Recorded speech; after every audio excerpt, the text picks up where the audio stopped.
అజారుద్దీన్కి ఏం పోర్ట్ఫోలియోలు ఇవ్వబోతున్నారు, ఏం బెర్తులు ఇవ్వబోతున్నారు అనేటువంటిది ఇప్పుడు ఒక ఆసక్తికరమైనటువంటి చర్చ అయితే జరుగుతూ ఉంది. వాస్తవానికి ఇప్పటి వరకు గ్రేటర్ హైదరాబాద్ నుంచి ప్రాతినిధ్యం లేదు. ఇప్పుడు గ్రేటర్ హైదరాబాద్ కోటా నుంచి అజారుద్దీన్ ఇటు మైనార్టీ కోటా కవర్ అయినట్లుగా ఉంది, ఇటు గ్రేటర్ హైదరాబాద్ నుంచి కూడా మంత్రి పదవి ఇచ్చినట్లుగా అయింది అజారుద్దీన్ని క్యాబినెట్లోకి తీసుకోవడంతో. వాస్తవానికి 2023 జరిగినటువంటి అసెంబ్లీ ఎన్నికల్లో రూరల్ ప్రాంతాల్లో కాంగ్రెస్ పార్టీ క్లీన్ స్వీప్ చేసినప్పటికీ గ్రేటర్లో మాత్రము ఎమ్మెల్యేలని గెలుచుకోలేకపోయింది. సో ఈ నేపథ్యంలో ఇక్కడి నుంచి ఎవరికి కూడా అవకాశాన్ని కల్పించలేకపోయింది.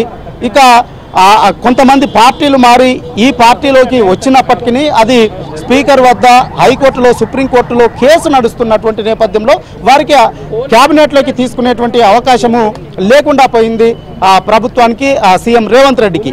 ఈ నేపథ్యంలో ఇప్పుడు అన్ని అంశాలని పరిగణలోకి తీసుకున్న తర్వాత ఇప్పుడు గ్రేటర్లో వాస్తవానికి ఇటు హైదరాబాదు, రంగారెడ్డి జిల్లాల్లో మొత్తంగా 30 స్థానాల వరకు అసెంబ్లీ స్థానాలు ఉంటాయి. ఇది అత్యంత కీలకమైనటువంటి సమయం. రేపు రాబోయేటువంటి రోజుల్లో ఈ స్థానిక సంస్థల ఎన్నికలు, సర్పంచ్, ఎంపీటీసీ, జెడ్పీటీసీ ఎన్నికలు ముగిసిన తర్వాత త్వరలోనే వెంటనే ఇటు జిహెచ్ఎంసీ ఎన్నికలు కూడా రాబోతూ ఉన్నాయి. సో ఇలాంటి ఎన్నికలు వస్తున్నటువంటి సమయంలో ఇక్కడ నుంచి ప్రాతినిధ్యం లేకపోతే ఒక ఇంత ఇబ్బందిగా మారేటువంటి అవకాశం ఉంటుంది. ఆ విమర్శలకు కూడా అవకాశం లేకుండా చేయాలి, ఇక్కడ గ్రేటర్ హైదరాబాద్ నుంచి కూడా ప్రాతినిధ్యం కల్పించాలనేటువంటి ఒక ఆలోచనతోటి, ఒక వ్యూహంలో భాగంగానే కాంగ్రెస్ అధిష్టానము అన్ని రకాల ఆలోచనలు చేసి ఇప్పుడు గ్రేటర్ నుంచి ఇటు మైనార్టీ సామాజిక వర్గానికి చెందినటువంటి అజారుద్దీన్కి అవకాశం కల్పించింది అనేటువంటి ఒక చర్చ అయితే ఇప్పుడు విస్తృతంగా జరుగుతూ ఉంది. ఇక ఈ గ్రేటర్ హైదరాబాద్ నుంచి ఇప్పుడు అవకాశం కల్పించినటువంటి అజారుద్దీన్కి గతంలో కేసీఆర్ హయాంలో ఇచ్చినట్లుగానే అప్పుడు గ్రేటర్ హైదరాబాద్ నుంచి మైనార్టీ వర్గం నుంచి మహమూద్ అలీని శాసన మండలి నుంచి తీసుకొని ఏ విధంగానైతే హోమ్ మినిస్టర్ చేశారో అదేవిధంగా అజారుద్దీన్కి కూడా హోం మంత్రిని ఇస్తారు. ల్యాండ్ ఆర్డర్ సీఎం తన వద్ద పెట్టుకొని హోం మంత్రిత్వ శాఖని అజారుద్దీన్కి ఇవ్వచ్చు అనేటువంటి ఒక చర్చనైతే విస్తృతంగా జరుగుతుంది.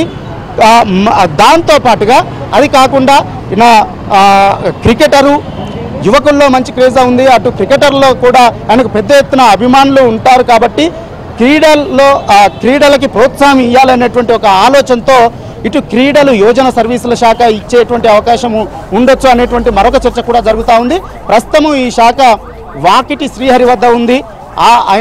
ఆయనకు పశుసంవర్ధక శాఖతో పాటుగా వాకిటి శ్రీహరి వద్ద ఇది కూడా ఉంది.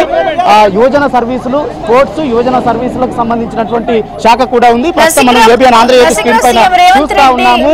ముఖ్యమంత్రి రేవంత్ రెడ్డి కూడా ఇప్పుడే చేరుకున్నారు. ముఖ్యమంత్రి రేవంత్ రెడ్డి రాజ్ భవన్ కు చేరుకున్నారు. ఇప్పుడే ముంబై నుంచి ల్యాండ్ అయ్యారు. నేరుగా అక్కడి నుంచి రాజ్ భవన్ కు చేరుకున్నారు. ఏబిఎన్ ఆంధ్రజ్యోతి స్క్రీన్ పైన మనము చూస్తా ఉన్నాము. రేవంత్ రెడ్డి రాజ్ భవన్ లోపలికి వెళ్తున్నటువంటి దృశ్యాలని మనము చూస్తా ఉన్నాము.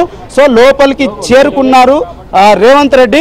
మరి కాసేపట్లోనే మరొక 1-2 నిమిషాల్లోనే ఈ అజారుద్దీన్ ప్రమాణ స్వీకార కార్యక్రమం అయితే ప్రారంభం కాబోతుంది. ముఖ్యమంత్రి రేవంత్ రెడ్డి కోసమే ఇంతసేపటి వరకు కొంత వెయిట్ చేశారు. వాస్తవానికి 12 గంటల 15 నిమిషాలకి ముహూర్తాన్ని ఖరారు చేశారు.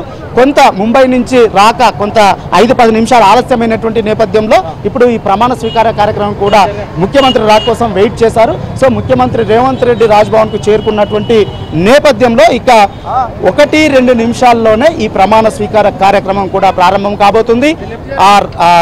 గవర్నర్ జిష్ణుదేవ్ వర్మ ఇటు అజారుద్దీన్ చేత మంత్రిగా ప్రమాణ స్వీకారం చేపించబోతా ఉన్నారు.